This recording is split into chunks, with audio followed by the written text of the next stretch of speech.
everyone. I'm Charlotte. And I'm Dina. Welcome to the Grim Curriculum. Hello, hello. So, after we recorded yesterday, it was icy. Yeah. And I fucking biffed it in front of Charlotte's house. I just showed her my knee. I wish we were on video right now so I could show all of you.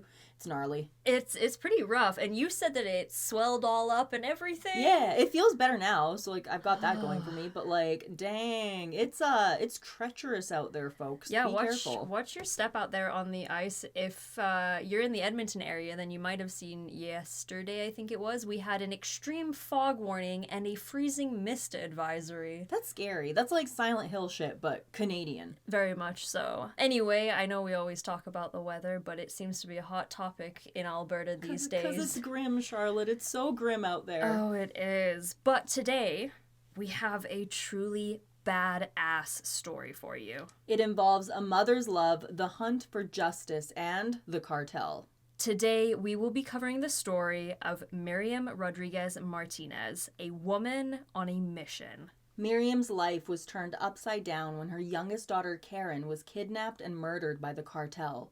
When she saw that there would likely be no justice, she took matters into her own hands. She spent years tracking down the people responsible for the death of her daughter and ultimately was quite successful, so much so that she became a hero in the eyes of many, especially the family members of people who had met a similar fate. Her personal mission for revenge would ultimately result in her death on Mother's Day 2017 when she was gunned down outside of her home.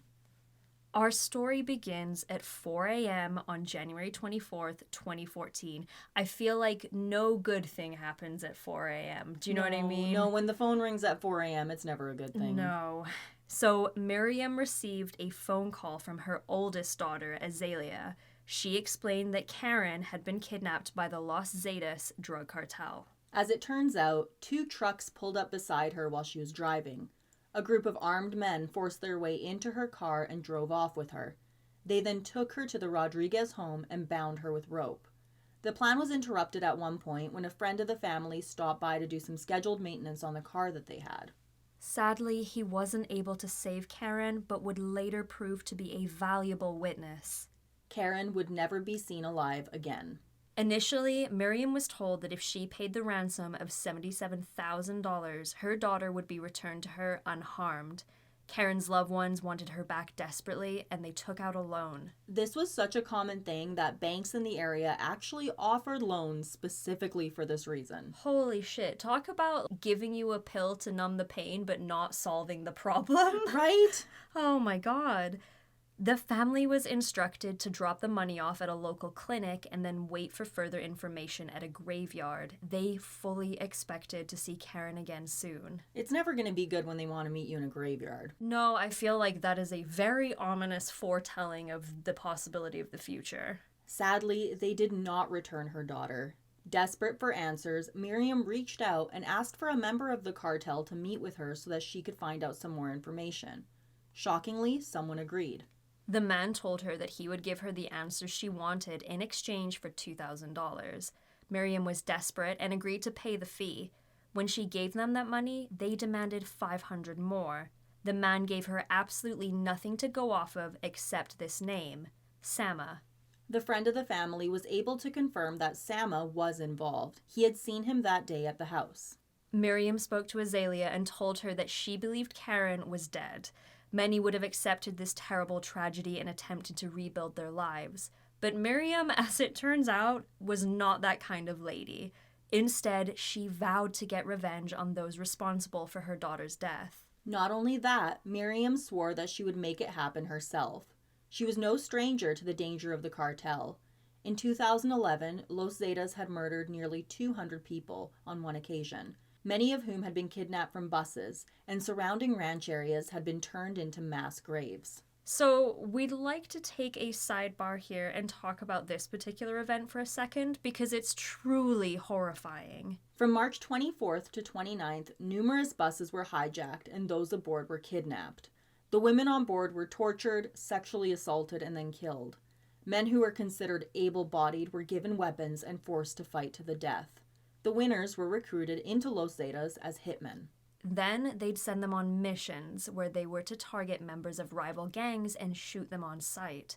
The majority of them ended up dying at the hands of these gangs, joining the ever-growing amount to those lost to gang violence. The total amount of victims would not be known until June of 2011, when 8 mass graves were discovered, and this was not an isolated incident.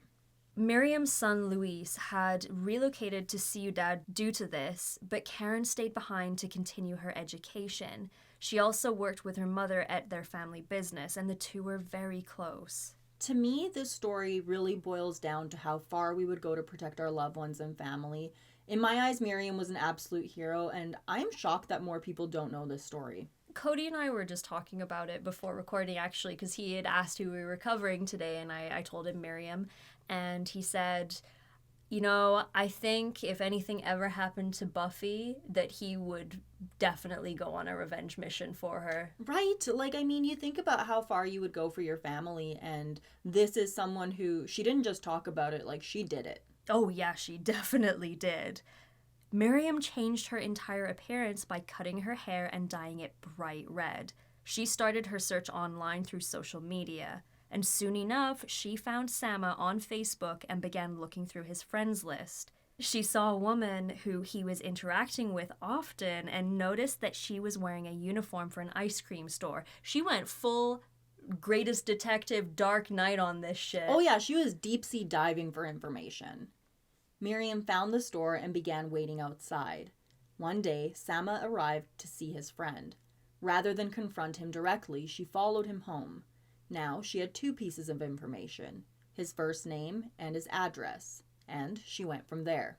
Knowing where he lived wasn't quite enough, so she disguised herself as a health ministry worker who was visiting the neighborhood conducting a poll. She donned a uniform she had from an old job of hers and set out to talk to as many people as possible. Man, the disguises too, amazing. That's the thing, like, she is doing investigating, there's disguises involved, like, this is like something out of a really, really awesome movie, but it's a tragic real life story. No kidding. It was around this time that she once again attempted to get help from the local police, but found that she was ignored. After all, the disappearance of Karen was not a one-off thing. This is something that was sadly a very common occurrence. According to some of the sources we found, there are around 70,000 missing people whose disappearances were related to the cartel during this time, and some sources say as high as 100,000. She didn't show up empty-handed either. She had the eyewitness account from the family friend, as well as the information she had been able to dig up during her visit around Sama's neighborhood. Eventually, she was able to find someone who was working for the police and actually had an interest in helping her. A warrant for Sama was eventually issued for his involvement with the cartel. However, before police were able to arrest him, he simply vanished. By sheer coincidence, Karen's brother Luis was finishing up work one day when he happened to spot Sama. He called the police and he was arrested. It didn't take long before Sama started giving out all of the information that he had to the police. He gave the names of those who were involved in Karen's kidnapping, including 18-year-old Zapata Gonzalez. And they mentioned that Miriam was shocked that this kid was so young. And when she talked to him, like, she tried to use her, like, motherly instincts to get him to give her information. She was eventually given the location of a ranch where Karen had allegedly been taken. When she arrived, she was shocked to see an abandoned farmhouse riddled with bullet holes. Not only that, she found something that made her stomach drop: Karen's scarf. An excavation was done of the property, and it revealed a huge amount of bodies that had been buried, but none of them were Karen. However, Miriam refused to believe that there was no more evidence of her daughter being there. She pushed for a second excavation. This time, Karen's femur was unearthed. Unfortunately, that was all. Until one day when Miriam and Azalea were eating at a restaurant not far from where the remains were located. During this time, she spoke to a lady named Elvia. This conversation seemed off to Miriam, so she began to investigate her as well. It turned out that she had been dating someone who was related to the kidnapping. Not only that, she was able to confirm that the kidnappers had been making calls from her house. This resulted in the arrest of Elvia Yelzia for her involvement in the crime. Miriam realized that some justice could be found.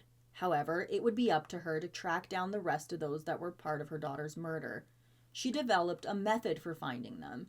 This led to the arrests of even more people, including Enrique Flores. She went as far as finding his grandmother and getting information from her. She revealed that he was a born-again Christian who attended Mass regularly at a specific church. She followed him there and sat in the back during Mass, studying his behavior and every move. Miriam would often befriend family members or friends of those involved and then get information about them that way. And here's the really crazy thing about all this. She did this totally alone. There were no bodyguards or police escorts. Simply a woman in her 50s wearing a disguise.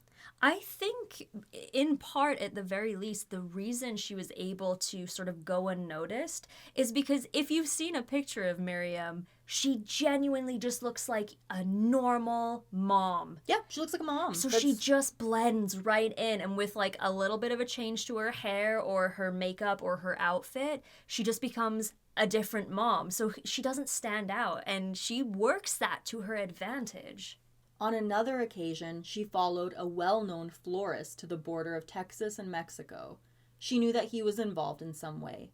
Determined to ensure he did not escape into the United States, she decided to chase him down. He saw her and immediately took off. However, he was no match for Miriam, who tackled him to the ground and kept him there at gunpoint until the police arrived to arrest him. The florist revealed that Karen's body had been disposed of by being dissolved in a vat of acid. He claimed that her remains would never be found. It wasn't before long that she was getting death threats on a regular basis. This, however, didn't stop her. After 3 years of hunting, she was able to bring almost every one of the 10 people proven to be involved in Karen's death to justice. Along with that, she was determined to locate more of her daughter's remains despite the information she was given. She wanted the truth so that her family could finally give her a proper burial. Sadly, this would never happen. Finding bodies, as it turned out, was easy. Identifying them was not. One of the reasons for this was due to the sheer amount of corpses being found in some of these mass graves. That made me think about our Luis Garavito series and how most of his victims were never identified simply because of the sheer volume of them, and that was in the hundreds. Like, we're talking about tens of thousands of people here. Literally a needle in a haystack. When Miriam was done, she realized her mission was far from over. She then began to dedicate her life towards helping families who had been put through the same torture she had. She then founded the Vanished Collective. Throughout the country, there were countless families that had been through this with little justice and even less answers. When asked, officials often tried to make it seem like those involved in the violence had brought it upon themselves, but it really couldn't be further from the truth. Many of those killed by cartels were completely innocent, simply just unlucky enough to be in the wrong place at the wrong time. What it came down to for most people was that they simply wanted closure in the form of the body of their loved ones so that they could give them a proper burial. However, due to the sheer amount of bodies being processed, many were labeled improperly or even just lost. Families would submit DNA samples to officials in the hopes that this would aid in the identification of a body. However, these samples also went missing or were just simply ignored until they were no longer viable. Another complication that would often arise was simply not knowing where to look for remains. The thing that was different about Karen was that it was well known where the rest of her body likely was. Miriam pushed officials to continue searching the ranch where Karen's femur bone was found. As well, she had seen remains that she believed belonged to Karen being collected with her own eyes. They simply just needed to be compared to the others, a task that proved to be almost impossible. By March of 2014, the majority of Los Zetas had been taken down by officials, and the power of the group was nowhere near what it once had been. There were no further breaks in the case until July of that year.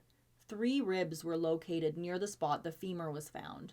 Miriam was convinced that they belonged to Karen and asked government officials to assign a forensic analyst to hopefully provide some answers. It took months, but someone was able to finally look at the ribs and compare the DNA from them to the DNA that Miriam and Luis had provided. On January 7th, 2015, they were given the news that the ribs were indeed Karen's. However, they were skeptical. A part of them was happy to know that they were one step closer to burying her entire body, But in the back of their minds, they worried that the results were a lie, something made up just so that they would stop asking about it. And you can't blame them because I can only imagine the lack of trust they had at this point. You know, when it came out that the three ribs turned out to be Karen's, I was like, I wonder though, you know, based on the treatment they've had so far, it wouldn't be above authorities in this particular case to be like, just shut them up already. Yeah, give them something to go off of. And I mean, really, like, they thought that maybe they fudged the report or that, you know, something else shady had been going on, but I don't blame them. No.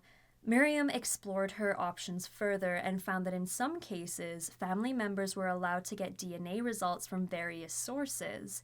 So eventually, she arranged for the bones to be taken to a reputable lab near Washington, D.C. Something else that would make it difficult to find the rest of the remains was that there was no actual database that noted when and where remains were collected. Not only that, it was almost impossible to track what happened to them once they were found. In March of 2015, Miriam reached out to a Mexican organization called the State Commission for Human Rights. This group would pride themselves on the fact that they were there to protect the people and not the government. Like many others before her, Miriam urged them to push for an inquiry. She wanted some sort of documentation made to show the level of corruption and incompetence she had witnessed from the government. She filed an official complaint that noted every move she had made, including each time she asked investigators for help and was ignored. I can't even begin to imagine the level of frustration she must have felt during this point, because she knew for a fact where the bones were. If they had found bones already, it was very unlikely that she was dissolved in acid like the florist had said. She had all of the information that they needed to put this case to rest and give Karen a proper burial, but those in charge just didn't do anything about it. I also now wonder if this florist said, yeah, they dissolved her in acid because he'd been watching, like, too much Breaking Bad. You know what I mean? Like, yeah. As much as we've heard of people being dissolved in acid before, I wonder if a lot of it is just, like, urban legend. You know, people don't actually do that. If it had happened, let's play devil's advocate, if they were dissolving people in acid, they were probably doing it to so many people that this florist was like, yeah, that sounds like something we might do. Totally. Or like, yeah, I've heard of that before. Oh, so yeah. like that tracks. By this point, Miriam is not only a full-on enemy of the cartel, but many government officials weren't too fond of how outspoken she was about her views on them. She was putting herself in a dangerous position in her search for the truth, and she knew it. She told a friend, I died the day they killed my daughter. I want to end this. I'm going to take out the people who hurt my daughter, and they can do whatever they want to me. This is some, like, Liam Neeson level shit. Very much so. Very much, Taken / John Wick / I don't know, badass lady alert. Yeah, honestly, Liam Neeson wishes. Quite frankly. In March of 2017, Miriam received some very concerning news. 29 inmates had dug a tunnel out of the prison where Karen's abductors had been kept. This obviously worried her. She had been responsible for so many arrests and fully expected that they would come after her first in an act of revenge. She reached out to officials and asked for police protection. She was given an armed escort to attend to her at all times, but it just wasn't enough. On May 10th, which happens to be when Mother's Day is celebrated in Mexico. You can't tell me that's not on purpose. Right? Honestly, that, like, I hate that. I do too. It's like, you little fuckers, you're like, we'll get her. We'll get her on fucking Mother's Day. And I think the escape, obviously I don't know this. I personally think the escape was planned for that reason, so that they could come and find her on Mother's Day. Very much so. So Miriam was slowly making her way to the front door of her house. Not long prior, she had broken her foot while chasing a suspect and was on crutches. Suddenly, a white Nissan pulled up in front of the house. A group of the escaped inmates got out of the vehicle and made their way towards her. Miriam Rodríguez was shot approximately 12 times. They then drove off. She was found by a family member in the driveway. Her hand was still in her purse, likely reaching for the gun that she kept in it at all times. The reaction of the community was pure rage. The governor at the time, Javier Garcia Cabeza de Vaca, tweeted about her death, saying, "The government will not allow the death of Miriam Rodríguez to turn into yet another statistic." A memorial was created for her, and officials vowed to find those responsible for her murder. Eventually, 2 of the men involved in her death were arrested and charged. Another was killed in a gunfight, but was confirmed to have also been involved before his death. Despite Miriam's death, her legacy was continued as best as her loved ones could do. Louise took over the support group, which at the time of her death had over 600 active members. Unfortunately, her murder was a haunting reminder of the dangers of fighting against the cartel. Many members of the group began to fear for their own lives, and people began leaving. Eventually, the group disbanded fully. A week before she was killed, she had taken down another member.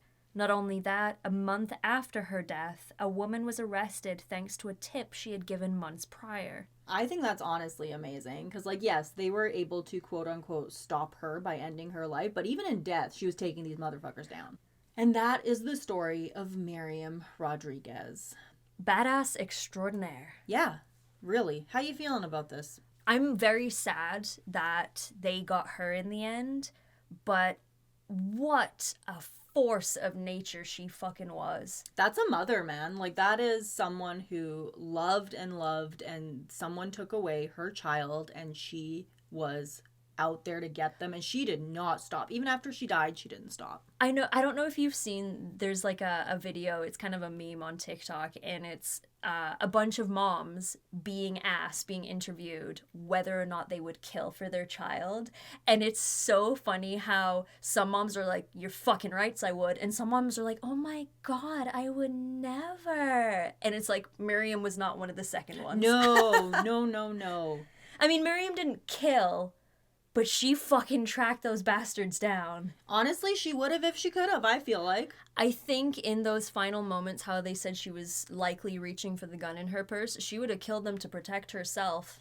It's a frustrating story. And it is, yeah. What makes it so much more sad is Karen was just one of many victims because they were able to get justice for her in some way, which is more than others who were going through the same thing. But I just can't imagine having to fight for what's right in a way like this. Especially when even authorities are against you. A lot of the times the police are very corrupt and they're all taking bribes and things too. And how can you even fight against that? You don't know who you can trust. I mean, that's why she did so much of this by herself, because it didn't take long until she realized, I don't know who's safe here. Yeah. Her determination and sheer inner strength is something really to admire. There's no doubt about that. I'm going to say this was one of my more challenging cases to research. There was a lot of conflicting information, so I invite all of you, if you happen to know more about this case than we do, to correct me if I was wrong on anything at all. But I took the most consistent information I could find, and I really hope that we told Miriam's story well today. Yeah, we'll leave you with that by saying that woman was one hell of a mother and a detective. She was like a Sherlock Holmes on a mission, and I respect it infinitely. Rest in peace, Karen. Rest in peace, Miriam. It's a truly, truly sad story, and really, the cartel, fucking terrifying. Them getting people off the buses, and you can look up all of the things that they've done and the crimes that have been committed. I read that there was one day during this time where police had tracked 299 murders in a single day. How do you even track that? That's just it. You have to think about the fact that, okay, I'm playing devil's advocate. The police were completely incompetent for the most part here. But when you're dealing with 299 murders in one day, you don't have enough police for that no matter what. No, absolutely not. So we got a few things coming up for y'all. We do. We had a case we were going to cover next week. And then I learned about a really, really crazy alien story I want to share with y'all next week. Ooh, hell yeah. It's been a while since we've done an alien or a UFO story. Right? And it's time for another one. And this one, it scared me. Yeah, Dina was telling me about it. I hadn't heard of it before, and I'm going to try not to look too far into it because I like to react as we record. I want your reaction. I really do. So I'm going to do my best not to peek, but I'm excited to talk about it. It's going to scare the fucking pants off you, dude. It is scary shit. It's a creepy one. Shit. We want to take a second to thank our lovely, lovely Grim VIPs and up on Patreon. You guys are amazing. Thank you all for showing all the support. Charlotte and I are working on spicing up the Patreon page a fair bit. So those of you who are on there and those of you who are not, if there is something you want to see on there or something you think you'd enjoy, email us thegrimcurriculum@gmail.com. One thing that we're working on that is a huge goal of ours for this year is having some delicious, nutritious video content for all of you. Yes, that seems to be the piece of the puzzle that we're missing. Apparently, y'all like to see our faces. I'm not really sure why, because we're cute, man. I guess so. So yeah, we're working on the video content. We have a plan in action. We're working on it, guys. Yeah, we actually have some new people coming on board the podcast, not as hosts, not for the talking, but for the helping out on the back end, and that is going to, I think, really be great. I can't believe we're gonna have like little people on our team. Like, I that's love super it. Cool. Yes, but it's gonna be a good year. It's gonna be a good year for us. So a huge thank you to Bob, Lisa, Atlantean Jedi, Brian, Hillary, Judy, Kevinus Musicus, and Mayhem Mudkip. Y'all are amazing. 10 out of 10. The bee's knees, the titty city. Y'all didn't send me any fucking suggestions, so I'm just gonna have to look up some of my own. Yeah, cats meow. The cat's meow. The Dogs? pajamas and the meow. Ah, the dog's pajamas as well. Okay, we're gonna have to switch up the We're gonna animals. need to figure this out. We got this. The guinea pig's top hat. Oh, I like that. Yes. Thank you all so much for listening. This has been The Grim Curriculum.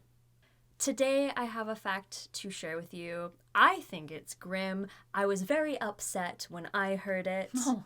This is a fact about Arby's. No, I love Arby's. Oh my god. So it's not gross. Okay, good. But did you know that Arby's gets its name from the letters RB, and it stands for roast beef? I'm upset. I was so upset. I'm so upset. That's so lazy. I love it. And now y'all know about it too. Let me know if you're an Arby's fan. Dude, I fucking love that roast beef. Bye. I was so fucking mad when Shane told me that. Stupid. I like sat there and I was like, are you fucking kidding me? So stupid.